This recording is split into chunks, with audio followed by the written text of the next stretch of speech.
பேரணம்பட்டி நகர மக்களின் 40 வருட பிரச்சனை. இந்த பேருந்து நிலையத்தை விரிவாக்கம் செய்ய வேண்டும்.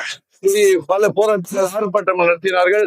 கடந்த அதிமுக ஆட்சியில் இந்த பேருந்து நிலையத்தை 2 கிலோமீட்டர் தூரமாக உள்ள வேறொரு இடத்திற்கு மாற்றி அமைத்தார்கள். இந்த பழைய காவல் நிலையத்தை இடித்து அப்புறப்படுத்திக் கொண்டிருக்கிறார்கள். 2 தினங்களுக்குள்ளாக இது பூமி பூஜை செய்து இந்த இடத்தில் விஸ்தாலமான பெரிய ஒரு பேருந்து நிலையம் உருவாக்கப்படும் என்று